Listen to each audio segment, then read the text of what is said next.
किसी ने सच कहा कि महाकुंभ में जिसने जो तलाशा,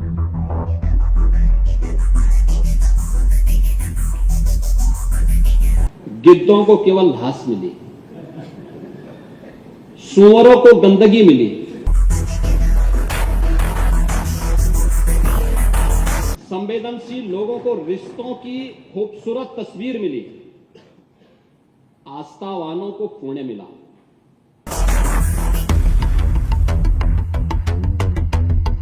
सोशल मीडिया हैंडल पर एक बात बहुत अच्छी लगी। एक सज्जन ने इस बात को कहा और उसने जो लोग महाकुंभ का विरोध कर रहे थे उनके बारे में उसने बहुत सटीक टिप्पणी की। उन्होंने कहा कि पिछले 1.5 महीने में आप वामपंथियों, समाजवादियों की बाल खगाल लीजिए, महाकुंभ को लेकर के विश्व भ्रमण के अलावा कुछ नहीं दिखेगा। गंदगी, अव्यवस्था, पर्यटकों की परेशानी के अलावा इनकी बजबजाती वाल पर दूसरी कुछ भी नहीं मिलेगा। लेकिन इन सब से इतर धरातल पर इनकी बजबजाती विचारधारा का कोई असर नहीं है। हज के दौरान अव्यवस्था से होने वाली सैकड़ों मौतों पर चुप्पी साध जाने वाले भारत के वामपंथी सेकुलर स्कॉलर महाकुंभ की भव्यता पर उल्टी करते नजर आए हैं। हर बार इनकी कोशिश महाकुंभ को बदनाम करने और फेल करने की रही, लेकिन ऐसे तमाम लोगों की मंशा को दरकिनार करते हुए करोड़ों लोगों ने आस्था की डुबकी लगा करके इनके जले पर नमक छिड़कने का ही काम किया।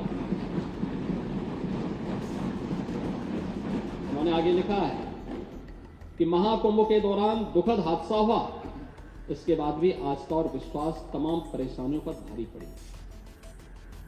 तीर्थयात्री समस्त परेशानियों और मुश्किलों का पहाड़ चढ़कर भी प्रयागराज महाकुंभ पहुंचे, वहां से स्नान कर खुशी खुशी वापस लौटे। रिश्तों के जटिल समीकरण का परिभाषा गढ़ता महाकुंभ अब समारोह की ओर है, लेकिन यहां से निकला संदेश हर सनातन के मन में अमिट छाप छोड़ गया है। जो वर्षों तक लोगों की बदकही और कहानियों में जीवंत रहेगा। हर तरफ अपनी मां और बुजुर्गों को महाकुंभ में अनाथ छोड़ देने वाले बेटे रहे हों, तो दूसरी तरफ अपनी सास को पीठ पर उठाकर कुंभ स्नान कराने वाली बहू भी रही है। लेकिन सनातन विरोधियों को नजर केवल गंदगी पर पड़ी। मैं अध्यक्ष महोदय वह चित्र लेके आया हूं। ये देखिए, एक बहू है अपने सास को पीठ पर लाद करके जा रही है महाकुंभ स्नान करने।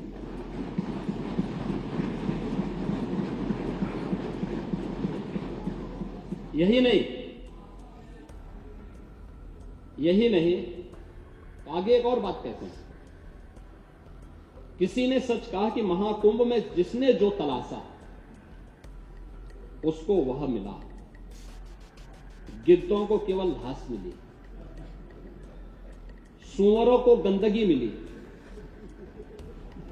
संवेदनशील लोगों को रिश्तों की खूबसूरत तस्वीर मिली, आस्थावानों को पुण्य मिला, सज्जनों को सज्जनता मिली, गरीबों को रोजगार मिला, अमीरों को धंधा मिला, श्रद्धालुओं को साफ सुथरी व्यवस्था मिली, पर्यटकों को अव्यवस्था मिली, सद्भावना वाले लोगों को जाति रहित व्यवस्था मिली, भक्तों को भगवान मिले। मतलब सबने अपने स्वभाव और चरित्र के अनुसार चीजों को देखा। एक ही घाट पर सभी जाति वर्ग के तीर्थयात्री स्नानार्थी बिना किसी भेदभाव के नहाते रहे। सनातन की सुंदरता आखिर समाजवादी और वामपंथियों को कैसे नजर आएगी। लेकिन इनके द्वारा लगातार किए जाने वाले प्रश्न इनकी नियत को ही संदेह के दायरे में खड़ी करती है। महोदय, ये टिप्पणी अचानक नहीं है। ये टिप्पणी भारत की टिप्पणी है, भारत की भावनाओं की टिप्पणी है। और जो स्वयं कुछ कर नहीं सकते थे, जिन लोगों ने अपने समय में इस पूरे आयोजन को अव्यवस्था और भ्रष्टाचार का शिकार बनाया था, आज वे महाकुंभ पर इस प्रकार की टिप्पणी करके भारत की भावनाओं के साथ ही खिलवाड़ करने का काम कर रहे हैं। और मैं तो केवल इस बारे में एक बात कहना चाहूंगा कि महाकुंभ ने पूरी दुनिया को भारत की सनातन एकता का संदेश देकर के एक भारत श्रेष्ठ भारत के प्रधानमंत्री मोदी जी के विजन को ही चरितार्थ करके दिखा दिया है।